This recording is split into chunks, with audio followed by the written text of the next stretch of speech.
Dylan Cease rumors are everywhere today. We'll get into those and possibly cook up some trades for other MLB superstars. That and more ahead next here at The Upside.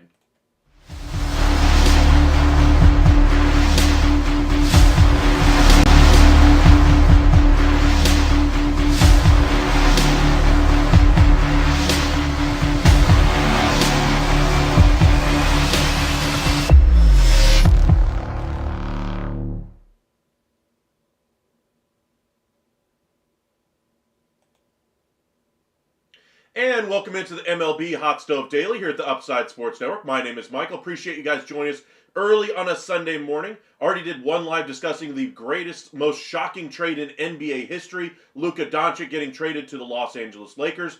But we'll talk a little bit of baseball today. Our live last night got cut a little bit short anyway because of that trade, but not too much happened in the world of baseball over the last 24 hours. We saw some arbitration cases get settled late Friday into Saturday. Saw some rumors as far as some teams looking at different trade possibilities. Dylan Cease spoke about the possibility of a trade as well. But we saw several different articles being pushed by national reporters about how Dylan Cease was or was not going to be traded, what a trade could look like, what it might look like, and why they should or shouldn't make the trade. We saw some headlines as far as Alex Bregman over the last few days. And we'll get into those as well. But let's start with Dylan Cease. He's probably the top starting pitcher available right now on the market. I say top pitcher available because we know the Padres are anxious to do something. Speaking of things that have happened over the last 24 hours, A.J. Preller has said that they will expect to add a bat or two to their lineup and a pitcher or two to their roster because, again, the Padres have done pretty much nothing this offseason as they've tried to figure out their front office situation, the lawsuit, etc., but the arbitration cases for Luis Arraez, Dylan Cease, and Michael King, trying to figure out those deals. And finally, they have some clarity on all three. Now, all three of those guys are heading into their walk years. What does that mean? Well, they could lose them essentially for compensation picks if they offer them a qualifying offer at the end of the season, which I would expect to be possible for both of the pitchers. Not sure about it for Luis Arraez, but I would expect them to at least get some compensation back if they decided to keep them for this season. But that's not the way A.J. Preller and the San Diego Padres have acted in the past. Remember, the way they've really built up their roster, the first time was with the Uptons, and then they brought in Craig Kimbrell. Things were working out by the trade deadline. They traded them away and got the assets back that they could get. They bring in Juan Soto. Big, huge trade at the time, doesn't work out. They trade him for what they can get from the Yankees. They get Luis Arraez and Dylan Cease, at the start of the year last year. Ultimately, it hasn't worked out. We'll see what they were able to get for him. I would expect them to trade them. Most likely, I'd expect Luis Arraez to go out the door because I don't see them getting to a contract extension. I think the qualifying offer is an interesting one there as well because I'm not sure what the AAV would be on his contract. Something to kind of keep in mind there. And then, of course, for Dylan Cease and Michael King.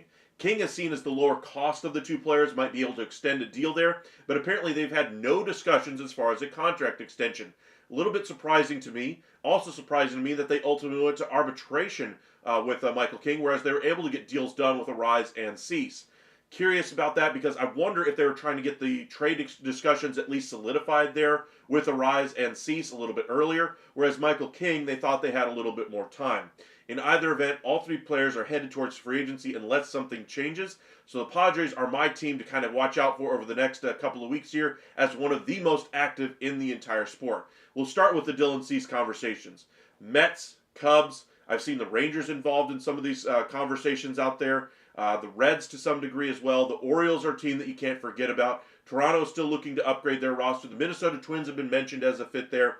The list goes on and on. But as far as Dylan Cease goes, 1 year left until free agency. Probably going to command over $30 million per season in a extension or in a free agent contract after the end of the year. Probably talking a minimum of 5 years on a deal. We just saw Corbin Burns ultimately have that same kind of a value. Ultimately get 7 years, I believe, from the Arizona Diamondbacks.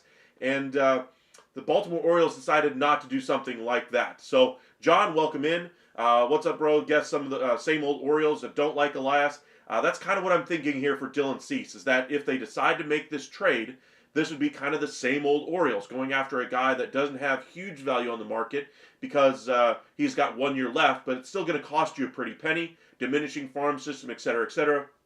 Or is this the guy that you're going to sign long term, or are you going to be comfortable getting a compensation pick back once again? That seems to be the thought process here for the Orioles. While they're going to have plenty of picks in the top 94 picks in the upcoming MLB draft, it does not make up for the talent that is left out the door in the trade for Flaherty, in the trade for Corbin Burns, and how the prospect pool has really dwindled from a top farm system in all of baseball to middle of the pack at best, maybe in the top, or maybe just outside of that top 20, depending on which publication you're looking at. But this Orioles team is ready to win right now with that offense. They've got some good young talent on the roster with cheap contracts. Now's the time to invest in free agent dollars, and they chose not to do so with Corbin Burns. Fine, so be it. Maybe you just don't like the medicals. Maybe you don't like the peripheral numbers of Corbin Burns. Maybe. But Elias still hasn't spent on starting pitching. Sure, he's done the short 1 year deal, short-term deals, that kind of a thing. $13 million, etc. But he's never gone to the level of, say, like a 5 year, $120 million contract. And that is out of the norm for the Baltimore Orioles. Let's be clear about that. The Orioles, while they are seen as one of the contenders for the World Series this year, are still a small market club. Their biggest contract they ever signed is seen as an albatross, the Chris Davis deal that they signed all those years ago. I believe it was 7 for $162. Yuck, that was terrible for them. Understandably, they might be a little bit gun shy. Understandably, new ownership has come in. But ownership says they're willing to spend, and have given Elias the judgment of whether or not he wants to spend the money. Elias, for his own merit, whatever you think is the right or wrong there, he believes that the Orioles are best served by not spending at that level on a starting pitcher, at least as of yet. Now, maybe they'll identify somebody like a Framber Valdez or a Dylan Cease in free agency next year, or they'll go the trade route this year, or maybe they'll change their track record altogether and say, instead of going for expiring deals on a trade, why don't we go for somebody with some control, like a Pablo Lopez or a Sandy Alcantara? I think that would be the better move for the Orioles going forward. Cost certainty, more in line with what the Orioles could afford as well. That would be the move I would try to do if I'm the Orioles. For instance, the San Diego Padres, when they made the move for Juan Soto, did so in mind with that you're going to have 3 postseason runs with him on your roster. 2.5 years. That's kind of what you're going to have with Sandy Alcantara if you bring him in. Something kind of keep in mind there. But again, that's just one team in the market here for Dylan Cease. I did want to get into some trades, hypotheticals anyway. As far as the Mets, they're one team that could use a number 1 at the top of their rotation. And they could be a fit here. Cost isn't going to be too prohibitive. I think they could hold on to Jet Williams and Acuna and all the other top prospects that they want and still be able to give them a decent return as far as what they're looking for. Now, I still think that the Padres are looking for some MLB talent back in return, but we'll see what they ultimately get in return. But the Mets, I wouldn't rule them out as a suitor for Dylan Cease. Same thing goes for the Chicago Cubs. They're seen as an all-in team for 2025. They made the trade for Kyle Tucker, giving up Isaac Paredes and the top overall prospect in the Astros system now in Cam Smith, and another young pitcher to boot. Now, this team, while it's certainly made some moves this offseason, Ryan Presley is a good move for them, I wouldn't necessarily say that they're better than what they were last year. And for a team that says they're all in on 2025, I still think they're in the running for Bregman. That'd be a quote-unquote win-now move for them as well. I think Dylan Cease would be another win-now move that I wouldn't rule them out of, because I think he would elevate that rotation. I don't necessarily love the signing of Colin Ray to be their number 5 starter for them. I would have liked them to go after a Jack Flaherty or Andrew Heaney type. To me, Dylan Cease is a little bit higher ceiling than both of those players, but he could also have a very average season as well. He's only had a couple of great years in his career. Other than that, he's been around a 4 ERA pitcher, which is, again, the volatility of Dylan Cease for me. But we'll see what he ultimately goes for. I do think he's the most valuable piece that the Padres might be looking to trade out of that rotation, and because of his value is why I think they'll try to trade him to recoup some value there. As far as Luis Ariz, that's another one that I could see getting moved here more realistically. They're so far apart in negotiations, I would expect him to be traded. Now, what could he get in return? I'd imagine they're looking again for some major leaguers in return because without Ariz in that lineup, without Dylan Cease in that rotation, they're certainly going to take a big step back as far as contending in that NL West. Obviously, the Dodgers are the favorite on paper. Diamondbacks have improved with the additions of Naylor and with Corbin Burns. Now, of course, they lost Christian Walker. They're going to have to mitigate that loss there with Naylor there. But overall, I'd say they're a better team, and they're still going to trade Jordan Montgomery as well. As far as the Giants, they're a better team. I wouldn't say they're a favorite to win a wild card spot, but if you lose Ariz and Dylan Cease and don't bring back major league talent, maybe the Giants just do pass you by. I mean, Willy Adames is a very good option there, 7 for 182. They brought in Justin Verlander. Even with his issues, I still think is roughly a 4.5 ERA pitcher and could be a good mentor for some of the young guys coming in that rotation. Something to kind of keep in mind there is that the Giants are building and should spend significantly in 26. So this is a short window that the Padres have to kind of reorient this team with those expiring deals and see what they want to look like for the years ahead. Welcome in, John, Michael, Mark. Appreciate you joining us. AD Luka trade is a stunner. You were the first I heard of it. From Michael, thank you, thank you, my friend. I mean, we tried to go live as quickly as we could. Literally, I pushed live to do my baseball, nightly broadcast for you guys. And the second I pushed live, I saw a notification pop up on my phone, Shams. Then I saw Luka in it, and I was like, oh crap, let me take a minute. And it took a minute to kind of get our live started. So I apologize for those of you who notice our longer intro on that live, but kind of can't blame me. I mean, Luka for AD, most stunning trade ever in professional sports. But appreciate you guys joining us, Michael, John, Mark. Got 32 of you guys with us right now, so be sure to hit that like and subscribe. Follow us over on X at UpsideSN and on Facebook, Upside Sports Network. But like I said, I wanted to get into some trades today and discuss what we could actually see on the market. Other names would be Jordan Montgomery. I expect him to be traded here inside of the next week. I do not expect him to go into spring training with the Arizona Diamondbacks. I'd say a middling piece on a roster would be what the return would be. As far as how much salary they would have to eat, I would say roughly $15 million to make it worth the team's while. One other news and note as far as the Texas Rangers are concerned. I know we have a lot of Dallas fans with us right now because of the Luka trade, etc. And the Stars made a trade yesterday as well. Cowboys have their own tumultuous situation going on with Schottenheimer and Parsons' deal and what this team is looking like with Jerry Jones, etc. But with a lot of Dallas fans here, I did want to touch on the contract situation for the Rangers. A lot of people are differing as far as how much they really have available. And yes, they're a repeater tax team right now, and that's their primary reason for trying to dip underneath it. But I want to reiterate, the contracts that they've signed for Eovaldi, for Jock Peterson, etc., have not been accurately recorded on a bunch of different publications. I'm sure they will address them, but right now they believe that they have between $4 and $6 million, depending on who you ask. Now, of course, there's incentives on some of the players' deals that will also add to the salaries as well. So, for instance, Tyler Mahle, if he reaches certain innings and so forth, those would count against against those calculations as well. So they want to leave themselves enough cushion here to make a trade at the deadline, I'm sure. They want to leave themselves enough cushion to be able to account for those contracts because they do not want to be in that tax again. The only way I think they go into the tax is at the trade deadline, and if Ray Davis sees a clear opportunity to win the World Series this year, then I think they make the jump and do something like that. But at this point in the offseason, they ain't going to do something like that. So first, get those contracts right. Talking about MLB trade rumors, they use a source called Roster Resource. They don't have the information accurate on there as of yet. There's a couple others as well, but I'll mention them as number one because that's the one I see them most inaccurate as far as the reporting of those contracts, but and the impacts on the thresholds, etc. But the Rangers do have a little bit of money to spend here. Now, how much remains to be seen. I don't think they have a whole lot. I think we're probably talking about a $6 million salary and still having enough money to account for those raises and account for a trade that you might want to make at the deadline are still on the table. That's why I've been talking about Kyle Finnegan, etc. That's why they were still in negotiations to see if they could bring back Kirby Yates as well, because they had money to be able to do so. Now, I'm sure they would love to have some of these young guys work out great in that bullpen, Mark Church among others. but they want a proven option back there to at least start the season. They don't want to go into the season expecting Mark Church to be the closer, and then, we don't have a backup plan because the young guy wasn't ready, or injuries, or whatever the case may be. Might be a closer option for them around the trade deadline, but he's going to miss the first couple months of the season. So that's kind of your update there for the Rangers fans. I know we get a lot of confusion right now about what they have available.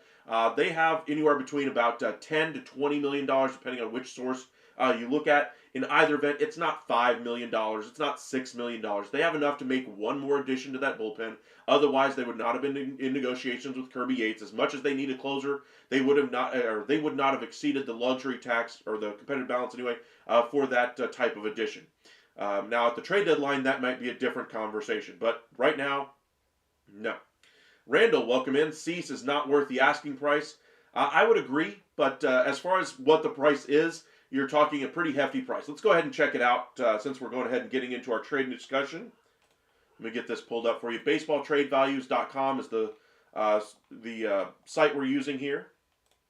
Hopefully we don't get interrupted by too many ads on this page while we do it. So let's go ahead and look up Dylan Cease. Padres is the team. Look up his surplus.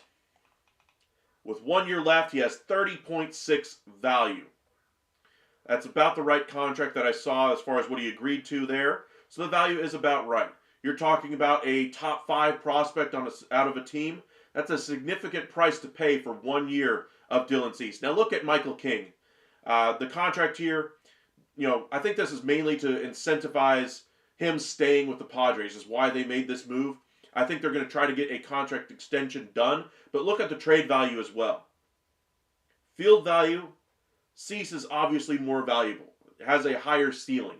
King could be that player in a couple of years, but I think Cease is the better piece right now, and King is 30 years old right now. So when he hits free agency, he'll be 31. You got to wonder how much higher King has to go as far as his development. But Cease already has reached those heights and is a year younger, has higher value there. So what would a trade look like? Let's go ahead and do the Mets, for instance, just to kind of see what a trade could possibly look like. So we trade Dylan Cease to the Mets. What's the return? Again, you're looking around 33. 3 players they have that are more valuable. They're not trading, obviously. I don't think they would touch Francisco Alvarez, even though I'm sure the Padres would love a catcher. You're not trading Senga. Sproat would be the first name you come to, and you're like, okay, is this the headliner of the trade? If I'm the Mets, I say no. Same thing with Williams. Same thing with Baez. Holmes as a starting pitcher might be an option there, but they just signed him. I doubt they would do something like this. Now, Jeremy Rodriguez, I think this is the first tradable piece here.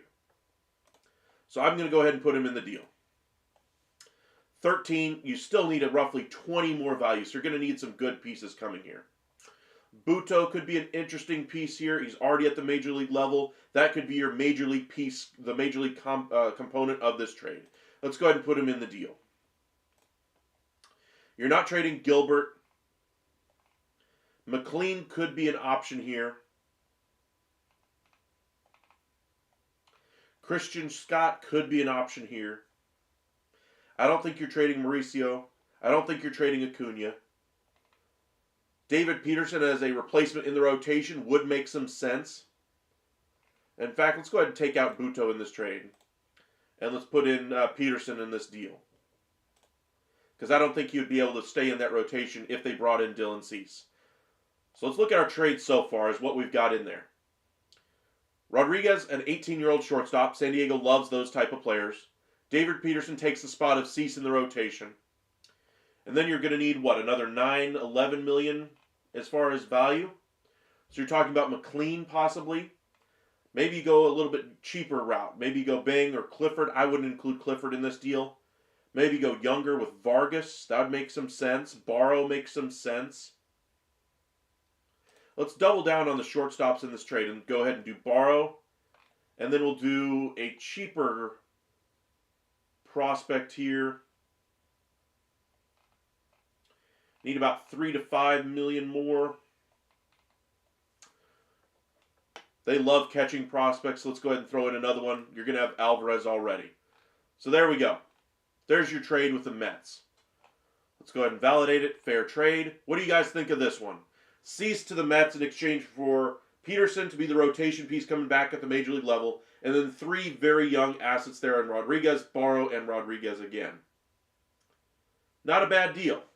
I'm going to go ahead and post it to the trade board, and we'll do another one here in just a second. We'll do the Orioles, since we've got a couple of Orioles fans in the chat here. Now, I know we get a lot of King advocates on the Orioles as well. We'll go ahead and do one there with Michael King. But let's do Cease first and just see what it would take to do Dylan Cease. Again, we'll start with Dylan Cease on this side of it.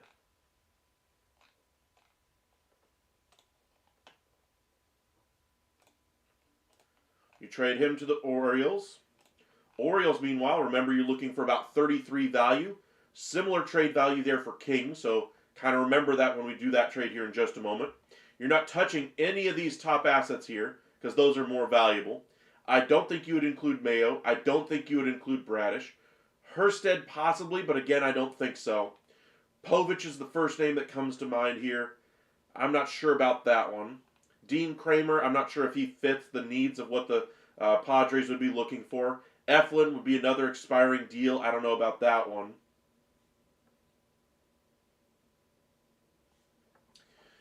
Bradfield, as far as a prospect, might be the headliner. Let's go ahead and put him in the deal. Beavers as an outfielder makes some sense. Mountcastle makes some sense as the major leaguer in this deal.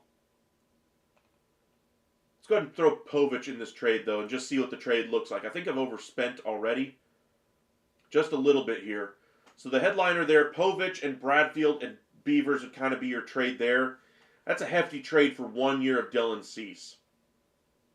I think this would be a little bit of an overpay. Let's go ahead and take Povich out. Let's go ahead and take Beavers out as well. We'll leave Bradfield in the deal. Let's go with... They really don't have too much in the neighborhood of like an $8 million value here. So you're talking about maybe Mountcastle for it makes sense, I suppose. Now I think we're under the value for what it would look like. Yeah, we're still 9 under even with those two in there. That doesn't make too much sense.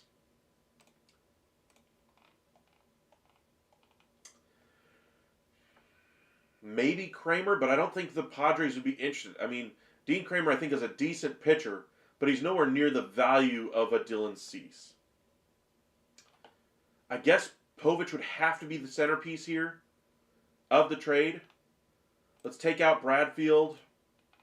Put back in Beavers, I suppose. Your trade is at 25. You need about another 8. So maybe go with Honeycutt. Maybe go with McDermott. Let's go with McDermott in this trade. So there you go. That's a closer trade. Let's validate it. Fair trade and post it. Dylan Cease to the Orioles in exchange for 3. Povich being your MLB contingent going over. You get McDermott, who's close as a starting pitcher as well, and Beavers as well. Would I do this trade over the other one? Probably not. But that's kind of what the value is there for Dylan Cease. Let's go ahead and do the other one there for King. Between the two teams there.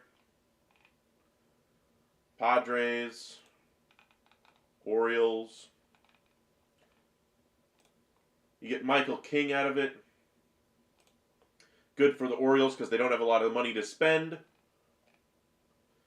Orioles side of the trade, again, you're going to have to be around 30. So what could you do as your trade here? I'm not sure you'd want to give up Povich in this trade. Because you're giving up King, maybe they would go for Kramer. Then Bradfield. That makes some sense. See how close we are.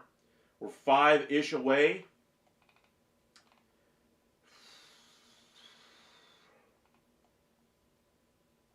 I don't know. Do you give up another pitcher here? I don't think so. I think maybe you go with Honeycutt, but then I think you're overpaying just a little bit here. That's a little bit much of an overpay to me. Let's take out Bradfield and go down a little bit as far as value. Let's say you get Beavers out of this one. There's your trade for King right there. A little bit under. I don't like this trade either for the Padres. I don't like this one as much for the Orioles as well, but let's go ahead and validate that one and post it. There's your trade there. Kramer, Beavers, and Honeycutt. Kramer goes into the rotation for King. You get a couple of outfielders to hope on. I don't know. Doesn't exactly speak great to me if I'm an Orioles fan or a fan of the Padres. I would rather have Cease out of the two, but I know there are some Orioles fans that prefer King. You're hoping for a King-Adam trade with the Orioles. Then let's go ahead and do that one for you as well. Since we just kind of did the structure there. Trade would be basically the same thing we saw for Cease, just instead of Cease, it'd be two players in exchange. You put Adam in this trade. You put King in this trade as well. To the Orioles you go. You give up Povich. You give up Bradfield. And was it Beavers? Was that the trade we settled on? I think this would be a pretty good trade here between the two. A little bit higher value for the Padres would make them more interested in this move. Orioles, they're getting a good bullpen piece out of this one, which I think they do need. King, I think, is a good starting pitcher, but the question is it worth the trade there for them at this point? Let's go ahead and validate the trade. Fair trade. Post it. There we go. Let's see here. Seattle's Wu, Pittsburgh's Jay Jones are good trades to make. Pittsburgh is not trading Jones. They've already made that abundantly clear. Wu is also not available. If they make a trade out of that rotation, it was going to be for Luis Castillo. They are not interested in making those type of trades right now. They do not want to touch that starting rotation. That's why they've decided to go free agency and add very small improvements to their lineup and hope things work out better this year. I think they're making the wrong decision, but I digress. Joshua, welcome in. Appreciate you joining us. First time I think I've seen you in our chat. Be sure to hit that like and subscribe, but we appreciate you joining us. Yankees trades for Stroman. Stroman trade for Carlos Correa. That's not happening, first and foremost, as far as Stroman for Correa straight up. But let's go ahead and do a trade like you mentioned there. What would a Stroman trade have to look like for the Yankees? First, let's look at his value. What is Stroman worth on the market right now? Oh, not Aaron Judge value. Surprise. -7.5. He's got $18 million going to him this year. 10 on the field. So say you pay down $7.5 million of that deal, then you'd get basically a nothing trade. So what could you trade him for? There are teams that still need to add payroll. Marlins are a team that still needs to add payroll. Rays have added enough, I believe, with the acquisition of Kim there. Then you look at teams like the Athletics, who could still use another starting pitcher and are said to be interested in more starting pitching. So let's start with those teams first, because that's going to be what the teams I would look at to try to get this type of a trade done. So let's go ahead and do team 2. Let's go ahead and do the A's, just because I think they would be a good fit here for Stroman. You trade him to the Sacramento A's, I guess, at this point. What trade value could you get? You ain't touching any of those players. Negative value players, you're not getting Luis Severino. You don't want him anyway. Jose Leclerc, you're not trading him. TJ McFarland, not enough value there. Oh, wait, you're underwater in the trade. You can't afford any of these players anyway. So the Yankees, you're going to have to attach an asset to them. What's it going to take? Now, remember that -7.5? Let's go down to the 7.5. What would it cost if you just wanted to include one piece with him? Say you attach Devin Williams and Marcus Stroman, fairly equal there. Maybe a Roderick Arias could be the big piece there. That way it's only one prospect. I don't think they would do something like that. So let's go a little bit cheaper here. What would they have to include? Maybe a Ben Rice. He doesn't really have a fit there at first base anymore long term, because I think they're going to try to go after Vlad Guerrero in free agency next year anyway. So why not trade him now and see if you can at least offload the salary of Marcus Stroman and do it and clear up a roster spot as well. That's one option. Another one, they could go into the minors and go to Henry LaLane or players like Brock Selvage. That, I think, would be the more likely option. So if we're trading them to the Marlins, they're going to need guys that are 20 and under. But since we're talking about the A's, they're looking for pitching. So they're not looking for Ben Rice. So let's go ahead and throw Lane on this deal. Let's go ahead and throw Selvage on this deal.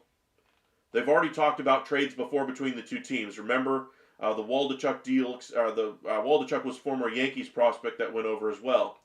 Now, what could the Yankees get for 1.7 of value?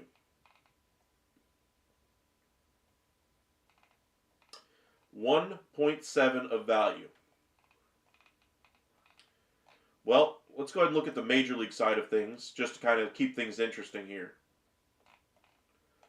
1.7, Brett Harris, Seth Brown. Neither one of those does anything if I'm a Yankee fan for me.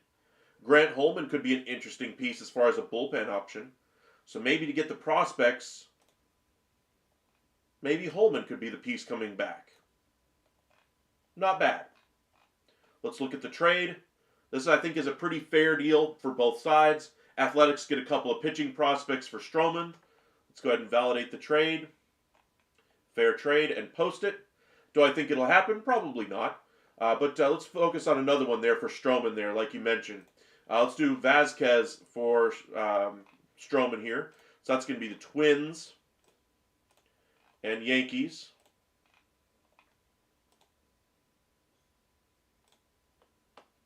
Vasquez is at -4. Twins are looking for some starting pitching, so this trade honestly wouldn't be too far off. So now you only have to add a value of 3 to this deal if you're the Yankees. So you're talking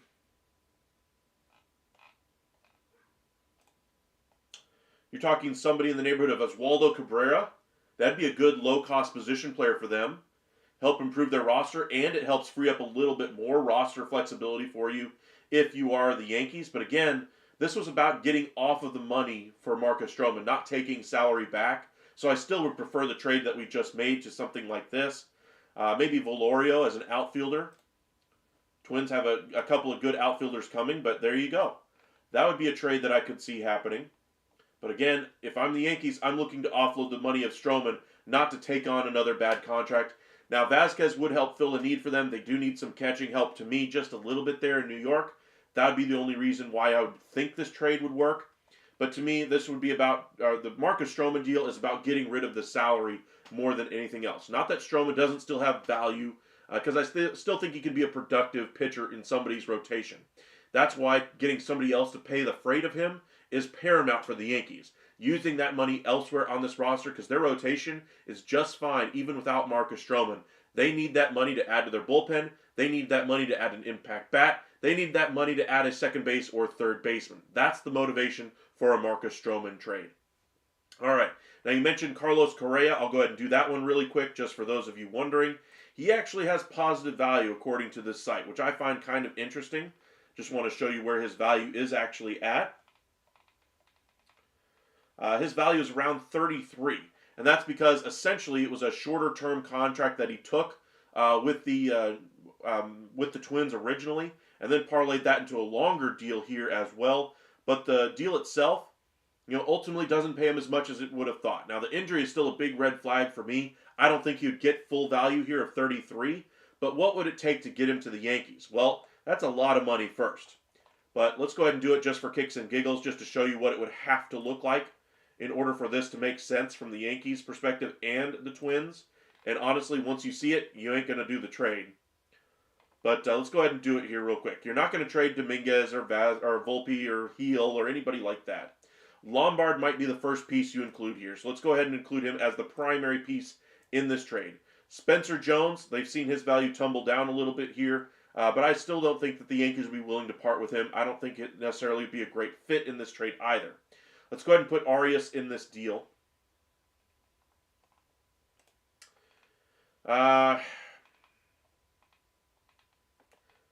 Hampton probably in this deal as well. And Rice. There's 4 pieces already. It's already a lopsided trade from positions. I guess I didn't put Correa in this deal yet. Let me put him in there real quick.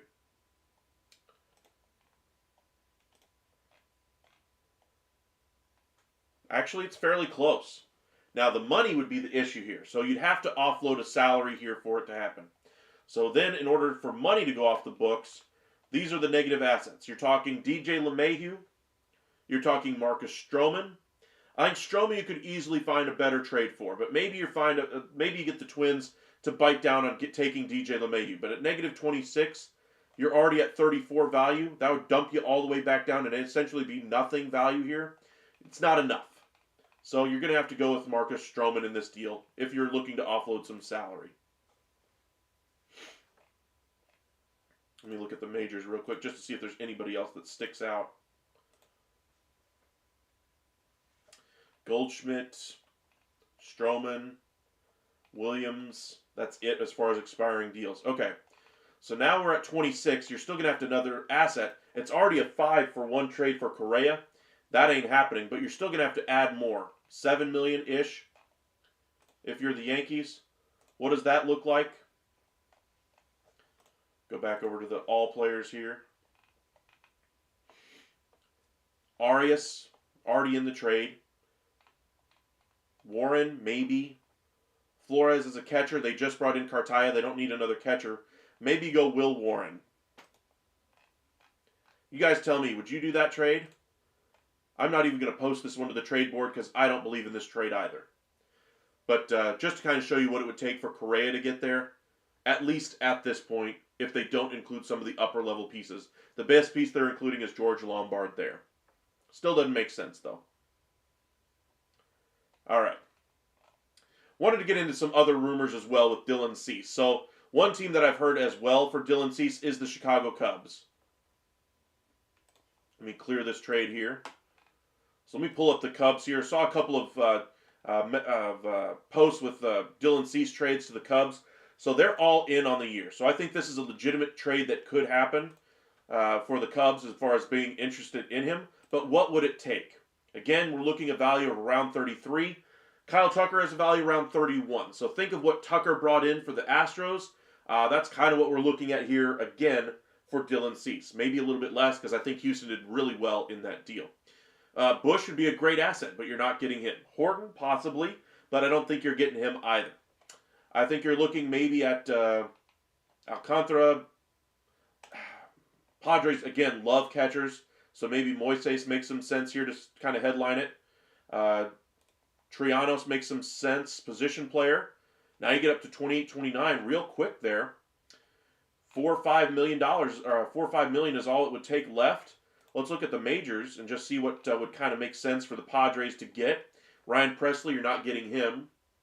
Wicks could make some sense, but I think that'd be a little bit too much. Nobody really fits off the major league roster, so let's go back to the all. And go back around to this 4-ish million range. Birdsell, maybe. Maybe go younger here and get Wiggins and Melendez. Let's go ahead and do that. They go pure prospect-oriented trade here and do that type of a deal. There's your 33. There's your 34. I think this trade would get it done. Would I do it? Probably not. But it's a very interesting trade to do. I think the Cubs, in their win-now mode, this is the type of move that they could make. All right. Some other rumors that I wanted to get into, other names that are on the trade market. We've done several Jordan Montgomery trades, so I don't want to do that one. Let's do a Pablo Lopez trade for the Twins, for instance. This is one that I could see happening at the trade deadline, and I think his value is going to be very comparable to what he is at right now. Whereas the UFAs, that value is going to decrease as we get closer to that trade deadline. Less starts that you're going to get out of him. So what could we get here? Let's go ahead and do... Let's do the Orioles, since I mentioned them before. I think this would be a unique way for the Orioles to get a long-term option and help them out, for the foreseeable future. What's the value of Pablo Lopez? 3 years left, 47. So this is a significantly more valuable piece than what we've discussed in trades so far. So what would the Orioles have to give up? As far as a headliner, you're not getting any of these players here from Bautista above. Mayo might be the first player available there. Honestly, I think that'd be a pretty good headliner for this deal. Let's go ahead and put him in the deal. Now, you're already at 36. You need 47 and change. You're looking about 11. You could put in Bradfield and call it good, but you already got a position player out of it if you're Minnesota. I would want some starting pitching to kind of round out this deal. So I would go down to the level of, say, a Foret, possibly, a 20-year-old. And let me see who's on the major roster right now in that rotation. Maybe with an expiring deal. Eflin, you're not going to get that much value. Morton, you just signed. You're not bringing him in. O'Hearn, maybe. Kittredge, you just signed. None of those really make sense to me. Rogers, possibly. Maybe he'd be the piece going out in this deal. That's not bad, but you're still 3 short. All right, let's go back to the values here. We're looking around, what, 5 million? 6 million that we need to add? So you're probably talking about Aiken, Mountcastle type of a range. None of those really fit. So I don't think you'd get a major leaguer back that would fit with this construction of a trade. So looking around 6, 7 million. I think you'd go a little bit younger here on the trade side of things. You go probably Arias as a shortstop, and then you go another young guy as a starting pitcher, Luis De Leon. I think this is still a little bit of an underpay, just barely, but it's close. Let's validate the trade and post it. So there, for you Orioles fans, there's a long-term option in your starting rotation with Pablo Lopez. Your headliner, of course, is Kobe Mayo, and then 3 lottery tickets there, for it being the best lottery ticket out of that group of players. But if you're getting somebody under control that you're going to have a cost certainty on, that's what it's going to take. Not a bad deal overall. Now, say Mayo is off the table and we just wanted to do something a little bit lower cost if I'm the Orioles. Say he's an untouchable for me. What would the trade have to look like? Let's go ahead and do this one really quick for you guys.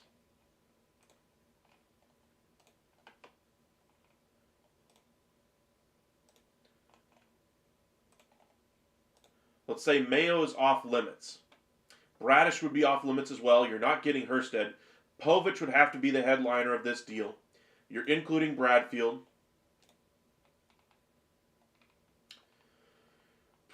Probably have to include McDermott. We'll hold off for now. Beavers makes some sense. Let's go ahead and include him. And Foret. Let's go ahead and just see what the value looks like with those 4. You're at 41 and you're still not quite there. Now, the reason why you're already including 4 players is because you're not including a player of Mayo's caliber. So looking at what else you'd have to include, around 6. Maybe Beavers would have to be the piece that you include, or they already got included. So maybe a Honeycutt. Let's go ahead and do Honeycutt there. And there you go. 3 outfielders and 2 starting pitchers. I'm sure they'd try to go for, more of a position player, to kind of a different position player to kind of round out this deal. But overall, not too terrible of a value. Let's go ahead and take out Honeycutt. I want to get a little bit closer as far as value when I post this trade. Let's go ahead and do Arias in this deal. And let's go the young pitcher as well, De Leon. There you go. Pretty fair value. Still a little bit under. But for 6 pieces, one of the rarest trades you'll see. You don't usually see that many assets put in that type of a move. Let's go ahead and do an Alcantara trade, Randall. Let's go ahead and do that one next.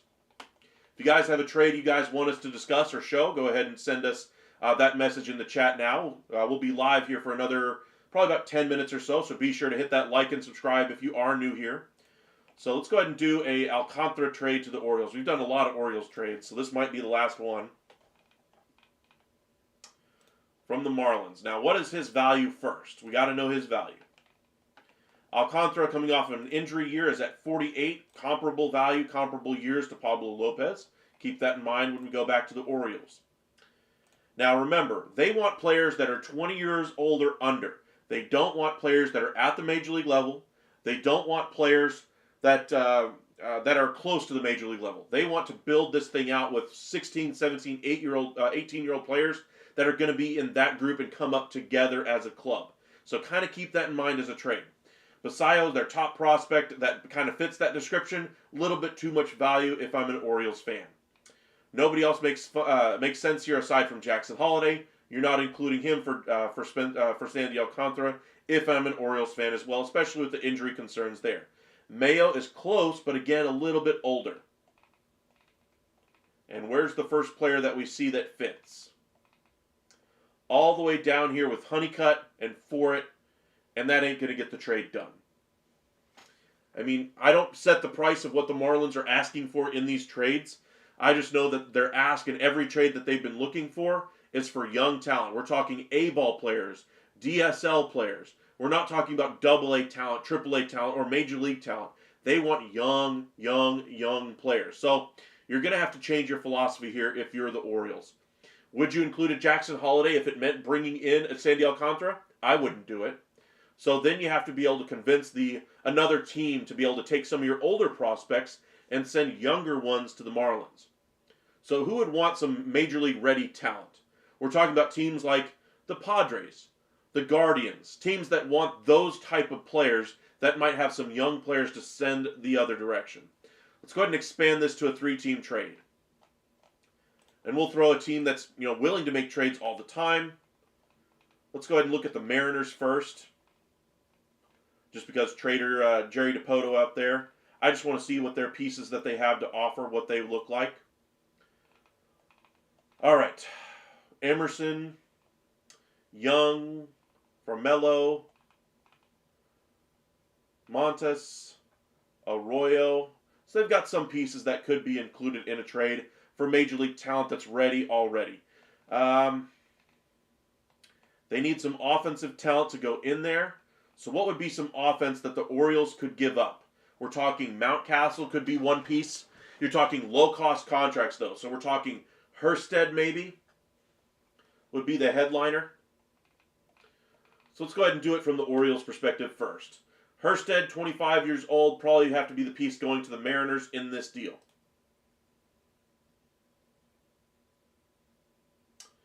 Let's go ahead and put Povich in this deal to the Mariners as well. They already have starting pitching already, but I think this would be the type of move that would give them the flexibility then to move on from Luis Castillo. What else could you throw in there? Mullins, possibly to help out? I don't know about that one. Mountcastle was the one I thought of anyway, to the Mariners. Now, how much money are they taking on? You're taking roughly $8-ish million this year, basically nothing in the other deal. So the salaries work out for the Mariners. They could take this on and not worry about the finances of it. Now, they're giving up roughly, 45 as far as value here?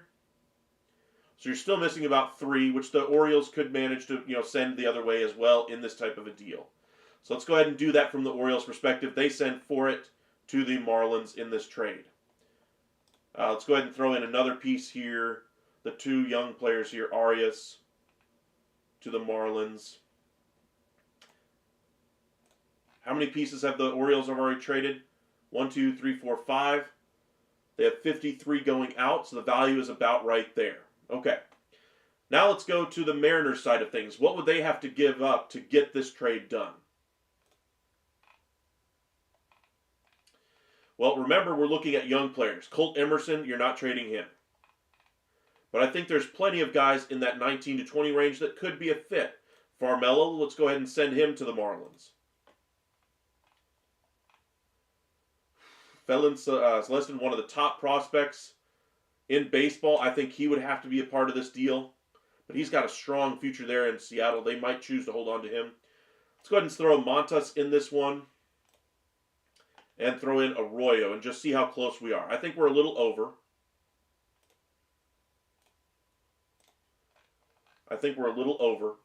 And we are. We're about 12 over here. So what could they take out that would make some sense? Let's see. Orioles are getting... They need another $5 million in talent coming in. Mariners are sending out 52. So the Marlins would have to trade another 12 as far as value. Okay. So 12 as far as value. Let's look at the Major League team. Otto Lopez would be the piece here. Nardi would be one of them.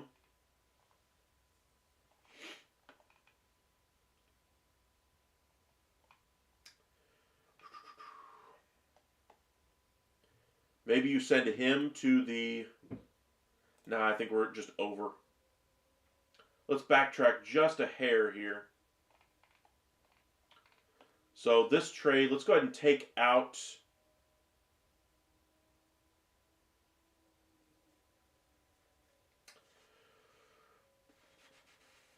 Who do I want to take out? Let's take out Montes.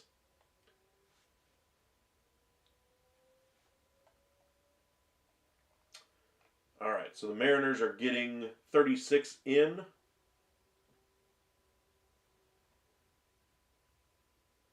Or no, they're getting 45 in, and they're sending out 36. So the Mariners need to trade a little bit more after taking out Montes in this trade. So we don't want to trade him. He's a little bit too valuable here. So we're talking lower cost pieces. We're talking 3 to the Marlins and 5 to the Orioles. So we're looking 3 as far as a low-cost piece to the Orioles, or to the Marlins, excuse me. So Sloan, 18 years old, makes some sense. Let's see if that solves that angle of it. Close, but not quite. Let's go a little bit better than Sloan then.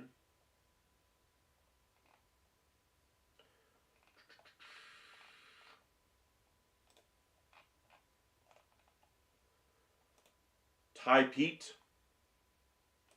Makes some sense. Okay. That's better. And now for the Orioles, they get about $2 million here. Let's go to the Major League side of things for the Mariners. Who do they have that's around 2? Maybe a bullpen piece could go that way. That would make some sense. Or a Dominic Canzone. That would make some sense. Low cost piece there. I think they'd be better off with a bullpen arm, though. Let's send them... I don't know, somebody with some length left still here. Somebody that we really don't know what he's got left. Troy Taylor. Okay. Not a bad trade here. Orioles are getting the best piece, Sandy Alcantara. Marlins get their young assets that they're looking for, which is what you have to do as a 3-team trade to get this trade done. Orioles ultimately are giving up Hurstead, Povich, Mountcastle, and Foret, as well as Arias in that deal. So that's 5 pieces leaving the Orioles in exchange for Alcantara. Makes some sense. Reminds me a lot of the Cole Hamels type of a trade. You get a relief pitcher out of it to kind of even the things out at the back end. For the Marlins side of it, they get all the young talent that they've been looking for. And they get a little bit more value than what they're sending out, so that makes some sense for them as far as them trading the best piece in this trade. For the Mariners, it's basically an even trade for them, trading younger prospects in exchange for some length as far as Hurstead and Povich, and improving your offense with Mountcastle, and the money still works for them. All in all, not a bad trade. I'm sure this trade is going to get like no likes on the site, but this is the type of trade that I could see working for all 3 teams. Would this happen? Not right now. At the best case scenario, this happens at the trade deadline, and players are going to have very similar value at that time. The only player who might be impacted more is going to be Mountcastle and Hurstead. Hurstead might have his value go up or down depending on how the years goes. Same thing for Mountcastle. I think his value will actually decrease as we get closer to his free agency. But this is a trade that works for all 3 teams.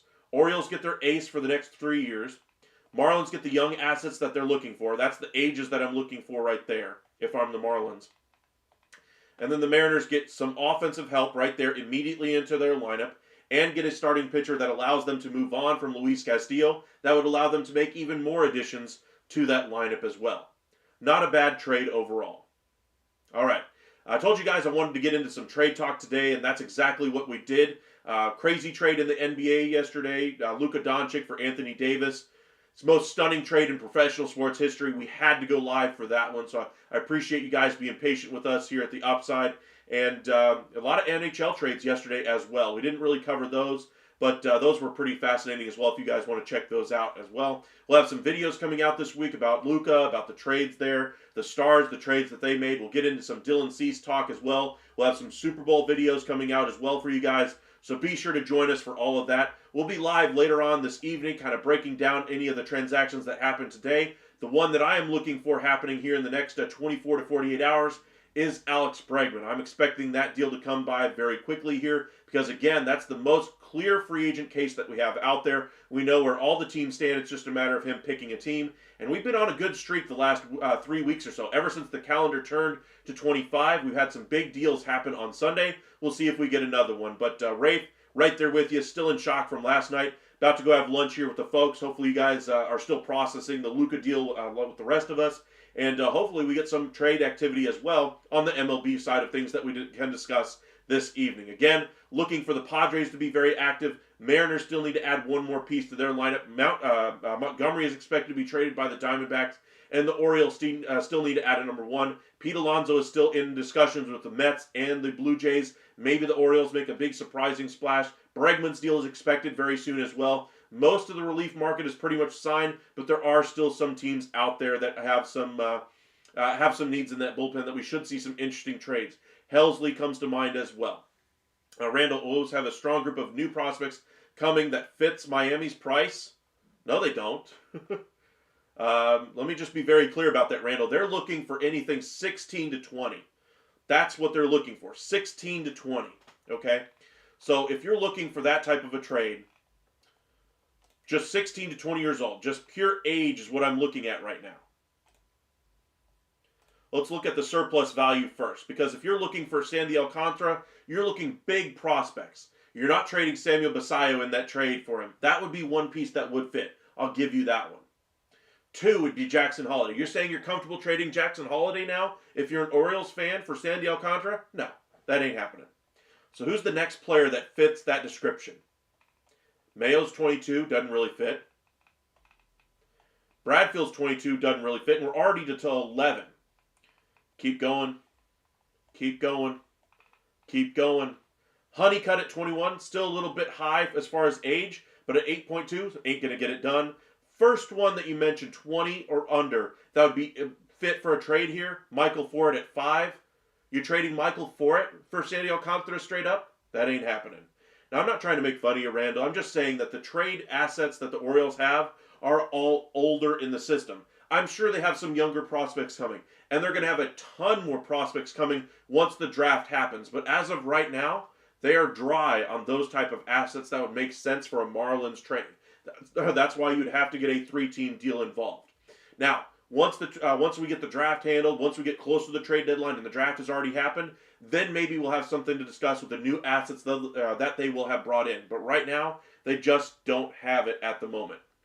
Not saying that they couldn't do it as far as a 3-team trade. I'm just saying they couldn't do it straight up with a team like the Marlins. Now, say a team like the Twins, they're looking for major league ready talent. They could make a trade of very similar value with players on their own within their own system. Marlins, though, are looking very young. They don't want to be competitive for the next 2-3 years. They want to bottom out as a franchise once again. Shocker, I know, as Marlins wanting to bottom out as a franchise, which means they want to go very young. They don't want major league players back. They've already done so with a couple of trades that they've been looking at already. Let's see here. Rafe, Rangers better win a ring, again, solely because of the Mavs move. I mean, it's a hard time right now for the Cowboys and Mavs fans. Hopefully the Stars, who made it to the Western Conference Final a couple of different times now, can kind of keep things going. But the Rangers just won a World Series. They've already pulled their weight, but they could really capitalize on the market right now with the issues the Cowboys and Mavs are having. That was kind of my point at the end of the Luka Live that we had just before this one, is that they have a real opportunity to capture the marketplace unlike any other time in history, and we'll see if they do so. All right. Appreciate you guys joining us. Got to run here. About to go have lunch with the folks and discuss things with Dad about this Luka trade. I haven't been able to talk to him yet about it. Absolutely crazy deal. Hopefully we get some trades, like I said, here in baseball today. I'm hoping we get an Alex Bregman signing, among others. So appreciate you guys joining us. We'll see you guys tonight, probably around between 6 and 9. Not really sure what the day will hold, but it'll be sometime within there. And we'll have some discussion. We'll go into some trade talk as well. And hopefully we'll have some big news to report. But appreciate you guys joining us, and we'll see you guys later this evening. Y'all be safe out there, everybody.